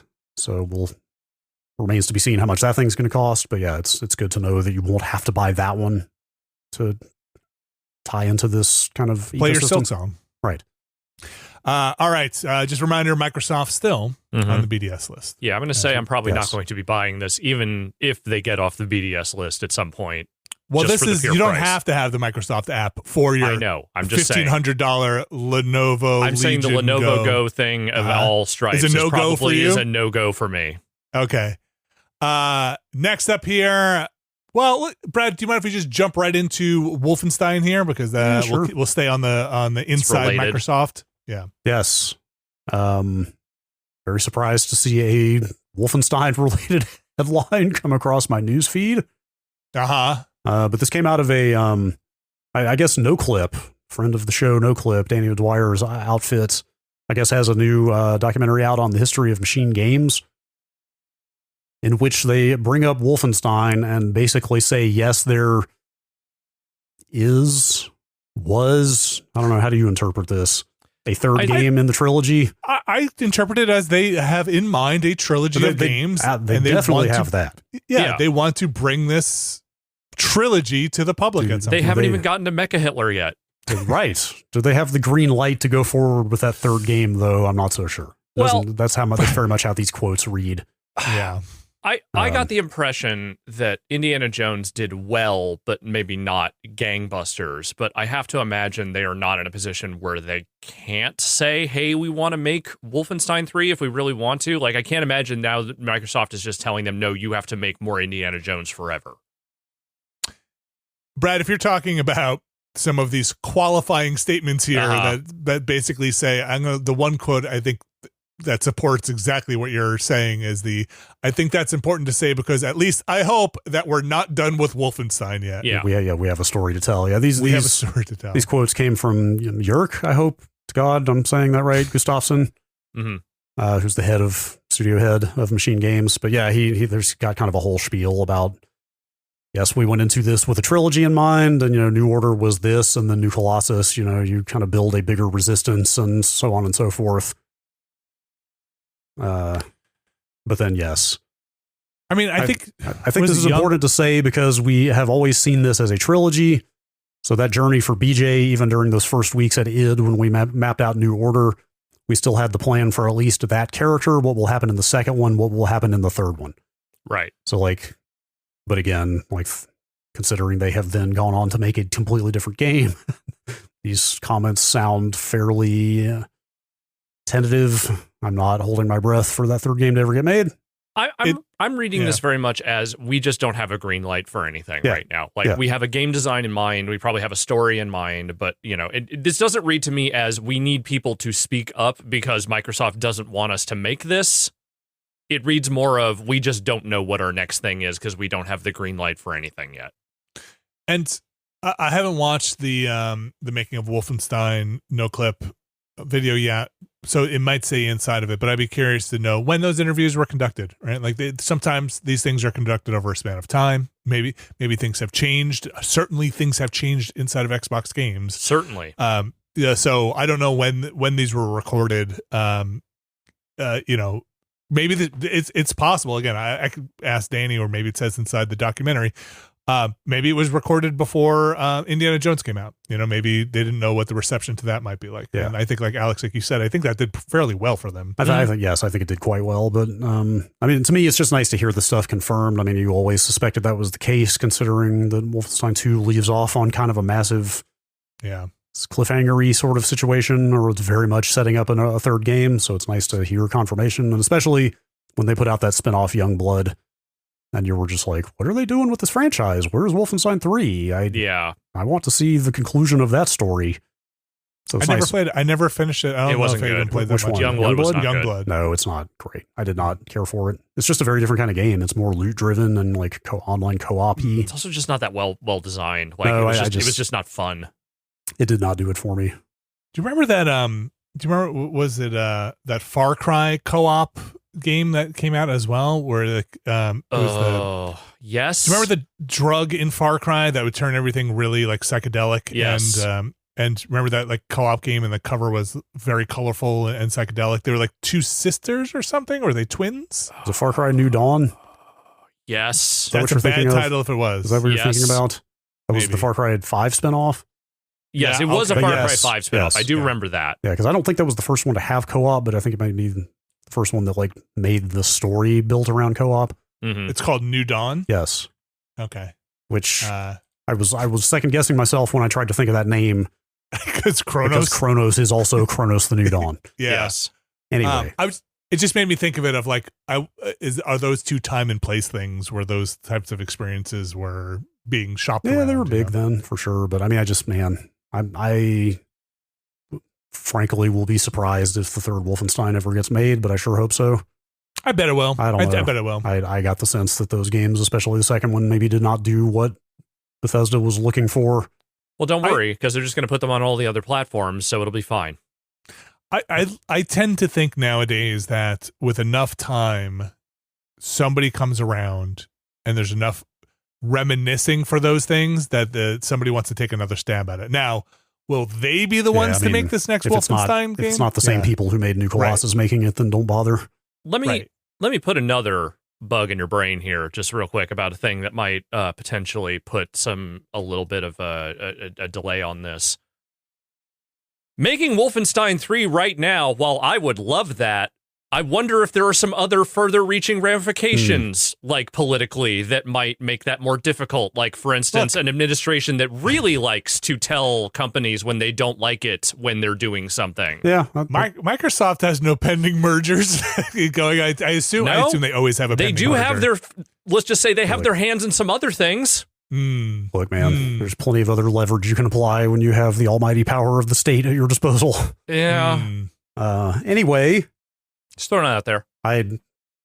New Colossus has got like maybe the single most audacious story I have ever seen in a video game. Like I just cannot describe it. Yes, cannot say it enough. Yeah. Like we built, we made an entire Game of the Year category around it. Yeah. Like I would love to see the last one of those, but I don't know. I wish I could be more optimistic about it, but. By Machine Games. Yes. I want them to finish their trilogy and tell the end of that story. Yes. Right. I feel like they need to, if it doesn't happen soon, I feel like what we'd wind up with in like another decade would be a whole reboot, revisiting of Wolfenstein. No, thank you. I mean, those games are not even the best first-person shooters by a long stretch. No. There were parts of New Colossus that I felt like I was more kind of putting up with to get to the story, which is like something I rarely do in video games. I didn't mind the action. They're fine. I mean, they're not, but it's just some of the most weightless shooting that I feel like any major franchise has. It was definitely not my favorite first-person shooting by a lot, but the rest of it was so good. I didn't care. Well, let's fingers crossed that we see one before society collapses. Yeah, well, they're running out of time on that one. The world needs a Wolfenstein. Yeah. Finally here, Acclaim, not the only one, with showcases going on. Nintendo with a reportedly long showcase coming up. Apparently the longest direct they've ever held. Are these the metrics we care about? Are we concerned about the length of these? Nintendo, I need 60 minutes of direct. Nintendo leading the industry in delivering metrics about its upcoming promotional presentations. Mm-hmm. Roughly 60 minutes of information on Switch 2 and Switch games. Damn. Which is basically the longest non-hardware announcing direct they will have ever done. Obviously, people are wanting to see Metroid. Yeah. I am just assuming I forget which country it was, but another ratings board just rated Metroid Prime 4. So I'm very much assuming we're going to get a Metroid date at this thing. I mean, people might be listening to this; they might know, but we don't know as of this time. Another thing that's happening apparently is Super Mario Brothers 40th anniversary coming up. So there's some speculation out there that there could be some Mario Brothers related nonsense in there. Yeah. If I had to guess, I would probably say not a full game, but maybe some fun anniversary things in other games. Like, hey, check out this, thing. That's kind of what I would expect. Like maybe something along the lines of that Super Mario Brothers 35. Mm-hmm. Yeah. Remember that? Yeah. Yes. Like the Tetris 99 of Super Mario Brothers is. Or like a new kart or a new racer in Mario Kart that's like a throwback or something. I wouldn't expect any big game, largely because that like the main Mario team just put out Donkey Kong. You just reminded me. Yes. They haven't really detailed anything about forward-looking stuff for Mario Kart at this point, have they? I don't think so. Like, they haven't released anything, and also, as far as I know, they haven't actually announced what DLC, if any, they're doing. Yeah, I don't think they have really. So there could absolutely be some Mario Kart World DLC news. I hope so. Thing. 60 minutes is a long direct. That's a long direct. So, and especially given how thin some people seem to be feeling the Switch 2 lineup is. And for next year, I don't think they have anything slated, right? Yes. What is it let's see, what is announced? There's Hyrule Warriors Age of Imprisonment. There's the Kirby Racing Air Riders, right? Mm-hmm. But that just got its own direct like 2 weeks ago, so I doubt we'll get any more on that. But there are games they could put dates on. That Splatoon thing, right? Yeah, God, I had forgotten about that completely. Did they announce that during the Switch reveal? They did, right? I don't know where I heard about that. I feel like I read about that, but didn't see it announced somewhere. Yeah. I just know it comes up when people talk about what's going on with the Switch 2. Do you think some of the press that has gotten out there that has translated into vibes that have gotten out there, or vice versa, and Nintendo feels like they do need to get out there and shore up some Switch 2 positive support out there, like the dev kit stuff, the kind of slowdown in sales, and some of that sentiment, or do you think they're like, we're Nintendo, fuck it, yeah, kind of more the latter. I mean, I'm sure I would guess this was always on their roadmap. They don't seem that reactive to public opinion. Yeah, to me. They really don't. And like I'm sure everything they've put out has sold well. Oh, I'm not sure. I would venture to guess Donkey Kong did fine, Mario Kart did fine, Switch 2 is selling fine. Yeah, though there were some reports about the tail of it being a little slower. Like the hardware numbers have been kind of off the charts, although you sure can just buy that thing anywhere. So I think they've returned to the charts now. Yeah, I'll be curious to see. I'll be curious to see what the numbers look like in the next month or two for the Switch is doing fine. Yeah, it's doing totally fine. Yeah. If not the envy of the console maker world. Yeah, but, this may have always been the roadmap. Was like, hey, Mario Kart's a big launch game, Donkey Kong's a big game for 6 weeks after launch, and now here we are, another, what is this, about 6-8 weeks after that, with another big dump of stuff. Maybe Metroid's not that far off. I don't know. And I'm going to transition in a second to our next story, unless you guys have anything else to say. And third-party stuff, maybe we will have more third-party stuff coming to the Switch. Maybe.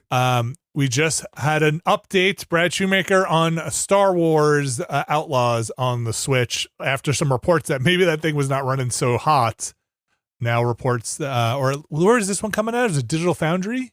Well, so, okay, broadly on the Star Wars Outlaws port for Switch 2, apparently that thing is actually very good.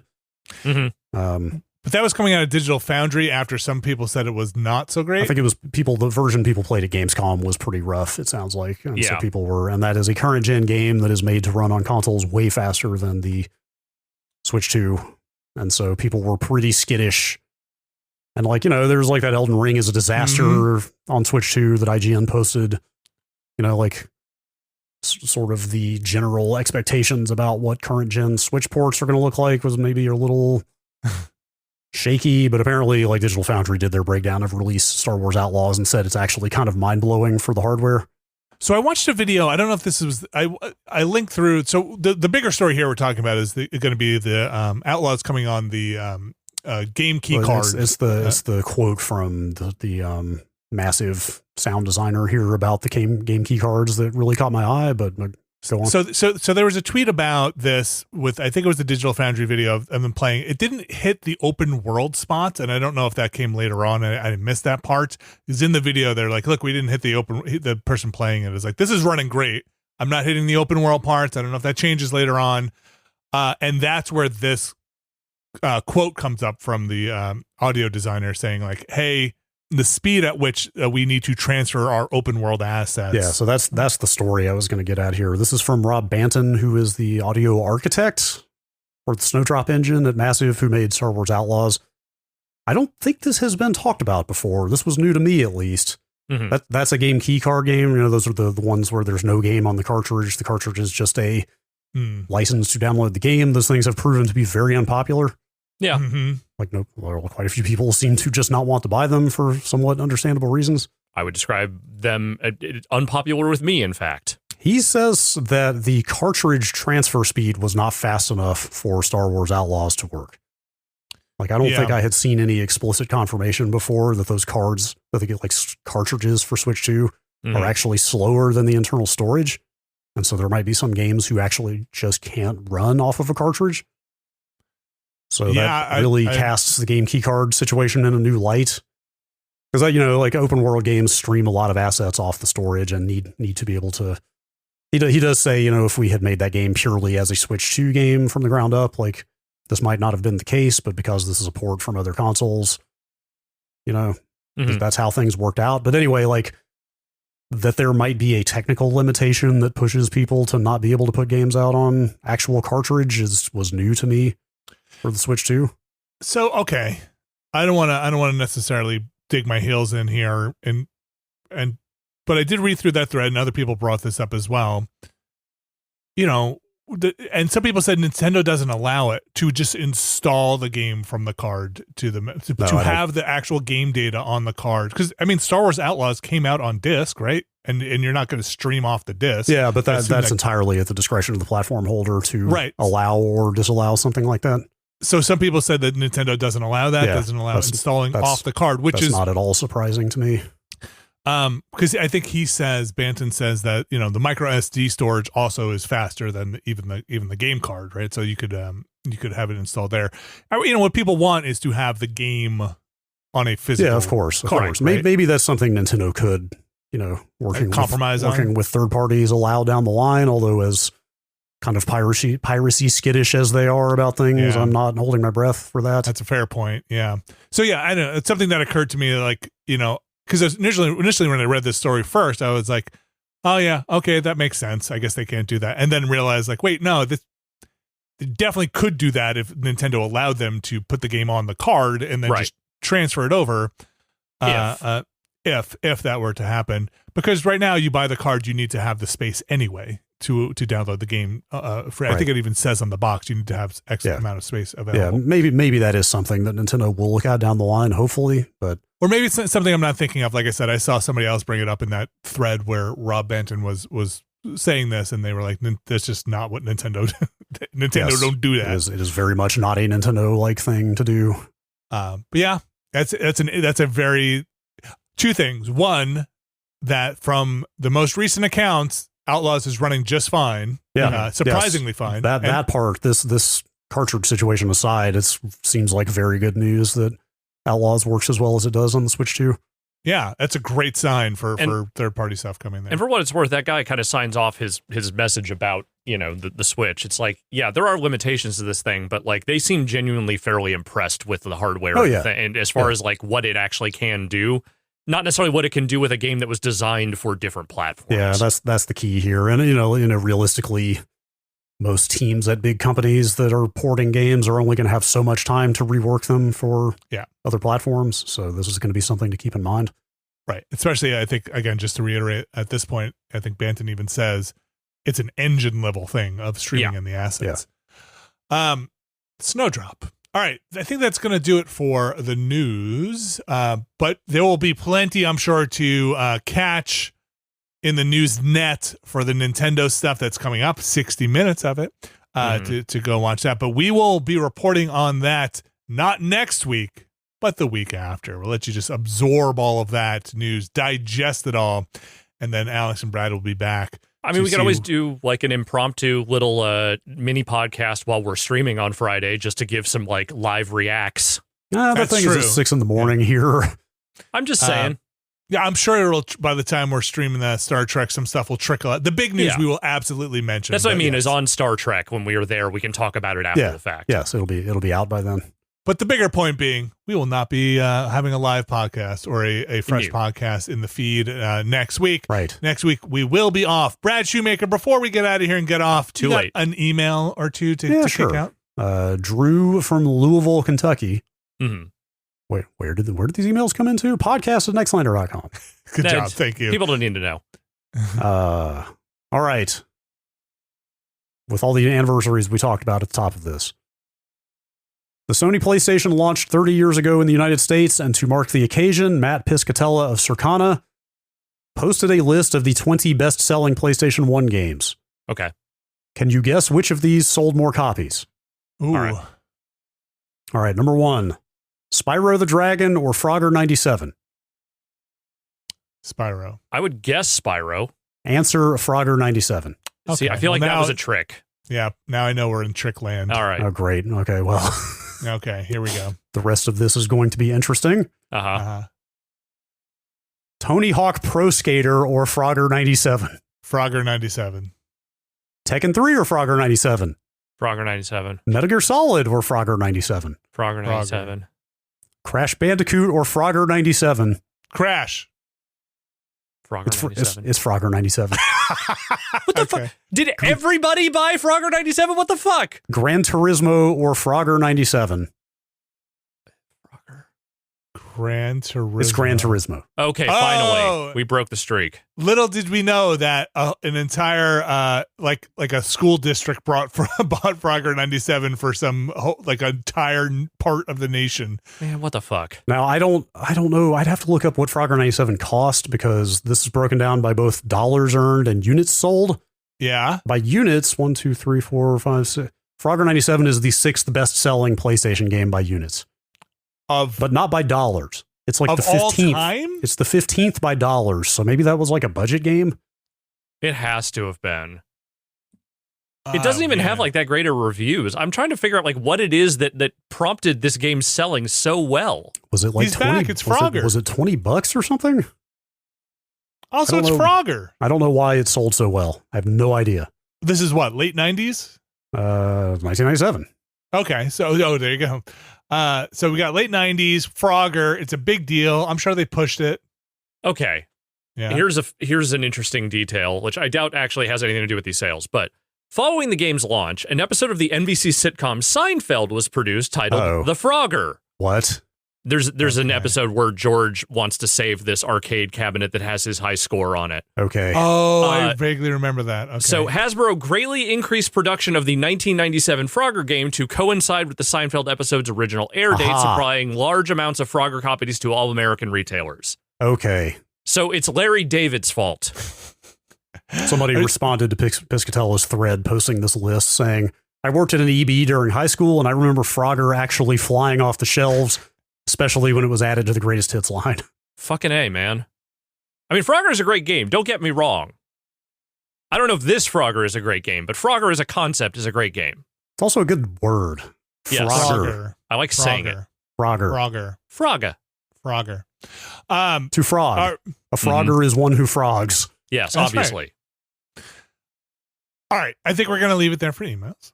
Okay. If you've got an email, you can send them in to podcast@nextlander.com, podcast@nextlander.com. Like I said, we will not be around recording a podcast next week. But you know what? In 2 weeks, Brad and I are going to need those emails. So Send by all means, emails. get them in the inbox. Well, yes, send us emails for sure. But also, there's a ton of games. Oh, I know. By the time we are back, Mhm. there will be a lot of new games to talk about. Yes. So send an email about those new games. Mhm. By all means. Yeah. Make it Get in there. make it relevant. Get in there. But that's going to do it for the show. We're going to get Brad out of here so he can go get his COVID vaccine. I'm jealous. I need to go see if New Jersey is right. First of all, A, if my insurance will even be around by then, and B, if I can go get a flu and COVID. I know New York has made a lot of provisions. I'm not sure if New Jersey is following suit. We'll see. I think the CVS had signs up, so we'll see. But that's going to do it for the show. I want to thank everybody for listening. We got a bunch of stuff going on. First and foremost, Alex, update us on the Watchcast. What's happening? Well, right now, nothing's happening with the Watchcast at the moment. We are on a 2-week break following the Star Trek finale. We will resume on September 21st. Let me just double check my math. 22nd. Sorry, the 22nd. Week of the 21st, with the first of our 2 Columbo episodes to round out the month of September. We've got a Nimoy episode and a Shatner. We have the Nimoy episode. Yes, and the first Shatner.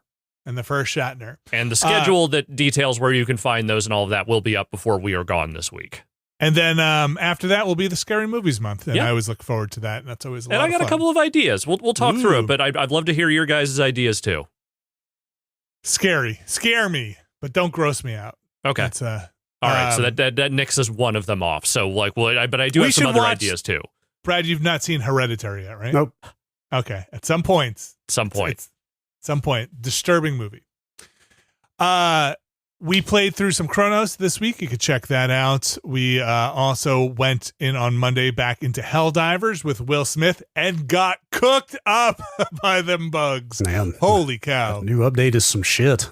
Holy goodness gracious. That worm thing is huge. There's big worms. There's flying dragons, worms, caves, the bugs. Somebody's got to do something about these bugs. Yep. You can check that out from Monday. It was not us, though.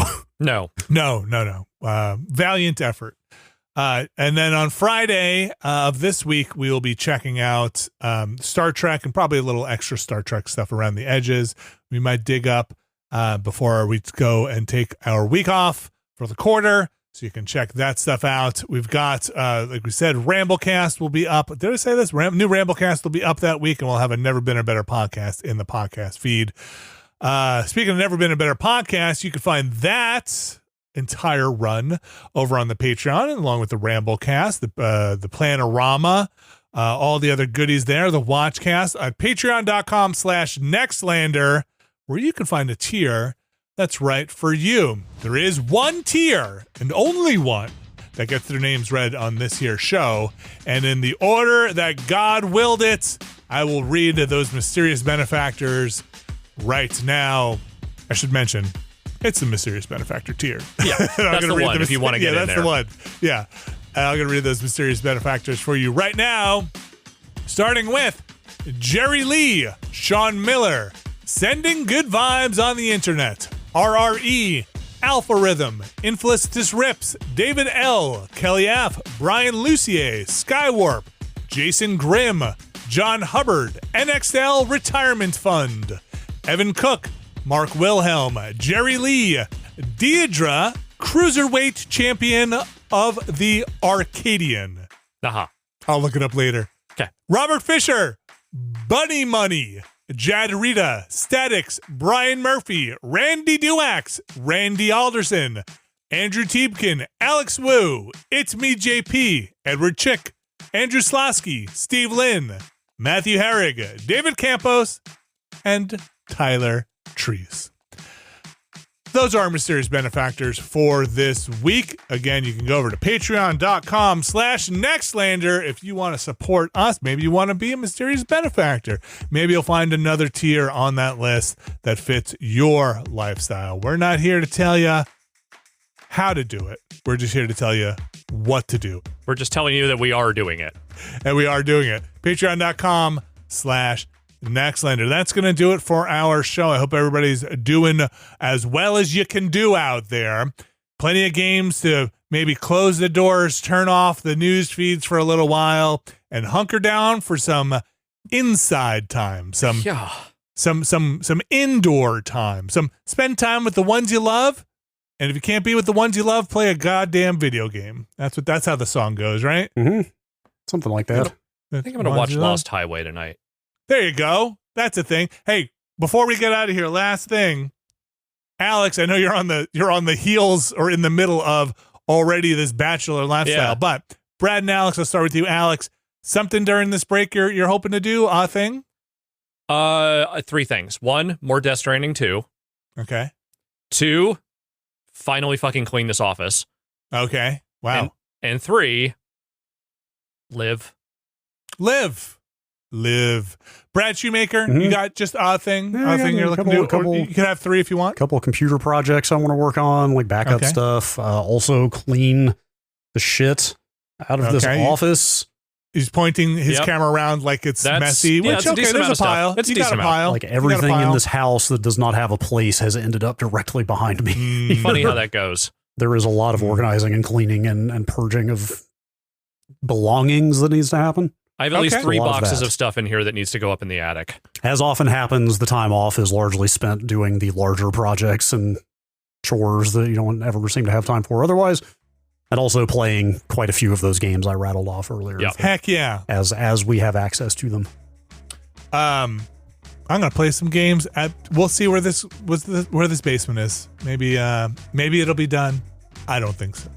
I have a feeling I will come back and say there's 2 more weeks on the basement, but we'll see. That's going to do it for the show. Thanks everybody for supporting us again. Patreon.com/Nextlander, and you can find all of our archive stuff also on Twitch and YouTube. Have a good week, you guys. Have a good week when you return, and I'll be off for another week after that. Thank you. And don't forget. Thank you very much. And thanks everybody for supporting us, and we'll be back soon. See ya.